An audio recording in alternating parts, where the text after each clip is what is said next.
when you do something, when we try and fix things in this world scientifically, a lot of times we really muck things up and make a mess. And so everything's connected. And when you do produce these great cars that go super fast and get terrible gas mileage, what's the consequence of that? So you put some extra carbon in the air. Well, then what happens? And your oceans are rising, your temperatures are rising, you're losing your ice. That's another good documentary, Chasing Ice. Have you seen that? That's phenomenal.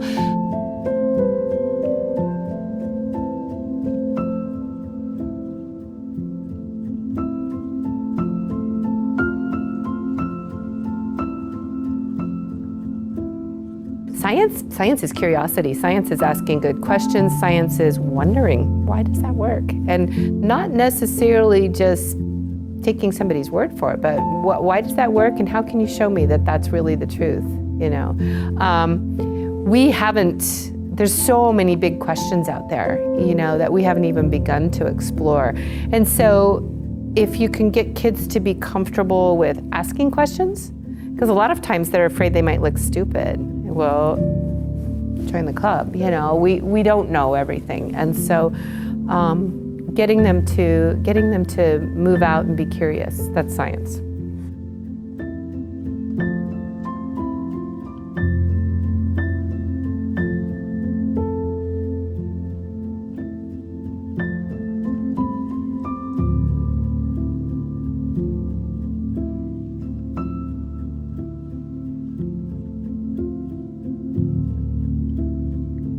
If you're going to cultivate curiosity, you have a culture of trust and kindness, and kids feel okay to mess up.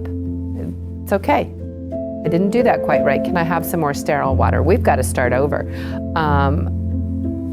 Oh yeah, a mil isn't the same as a microliter. That's silly. Well, it's easy to make those kinds of miscues. And so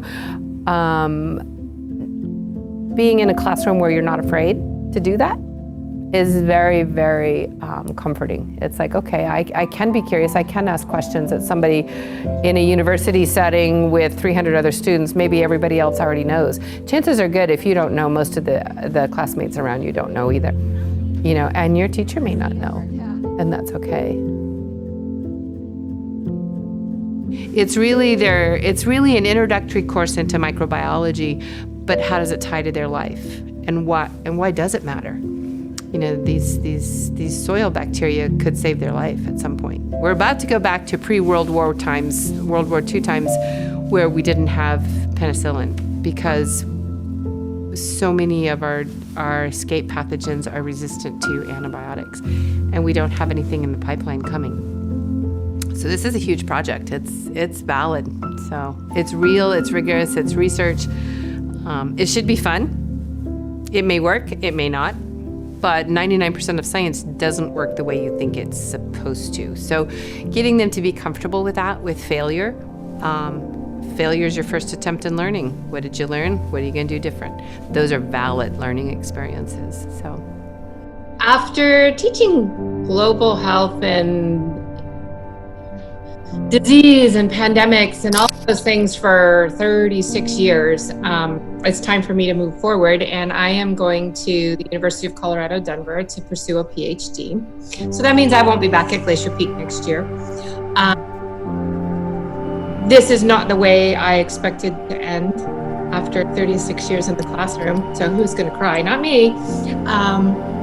However, you guys were such a blessing. I thought, oh, it's not going to get any better than this. It's time to go. And so that's my plan. I'm not sure any of us ever saw this coming.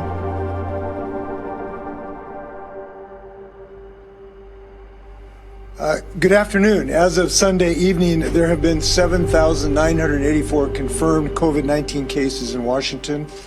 We have lost 338 Washingtonians to this virus. A little over 3 weeks ago, my office, along with Superintendent Reykdal, who has joined me today, closed our on-site K-12 education statewide in our early efforts to flatten the curve of this virus.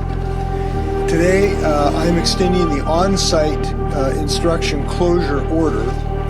All public and private K through 12 schools in our state will be ending, they'll be stopped from providing traditional in-person instruction through the end of this school year in June. You can teach anybody anything if they have respect for you, if they know that you really love them and you're kind and you take them where they're at. You know, these kids have lives outside of my classroom, and sometimes they're not good. And sometimes you have these amazing, heroic kids that don't say anything about what's going on, and yet they come to school every day and they get their stuff done and they ask good questions. And so, yeah, anybody can do science, and it does take small steps, and that's okay. You know, it's a really interesting change in perspective on, you know, what really, we think we know what matters in life, and then, you know, something like this really is a good teacher of perspective.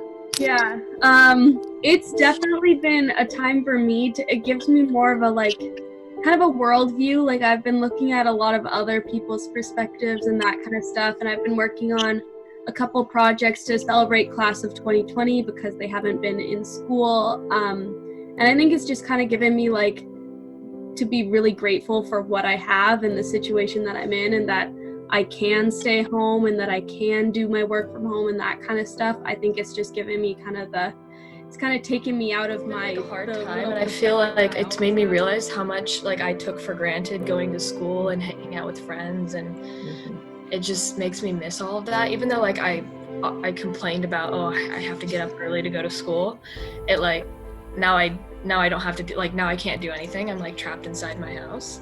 Yeah. And it's also kind of scary because we don't know if there's going to be another outbreak in the fall, and we're not going to be able to go to our Some first people have a semester, lot first to stress quarter. about, and my family's all been safe. None of us have gotten sick, and my parents are both still working. So So being we able don't have to to stress about run that. a very high-level microbiology lab in class, you can't do that at home because of safety concerns. And so they at least are going out and making observations and measurements and smelling and looking and thinking about questions that they have about what is really going on in this set of bottles that I can't see right now. What do I want to know? So, and going back to the Tiny Earth program that we were doing, could there be an answer in one of those bottles? And there could be. We just need a lab to find out. So that's the next step. I think that this shows the crisis for if we run out of antibiotics that work. Because this whole scenario has transported our whole society back in time almost, where we don't have enough medicine, we don't have enough equipment. And if our antibiotics start failing and we can't replace them, a similar scenario could occur. I don't get to give you guys a hug goodbye. That was it. You left on the 12th of March, and that was it.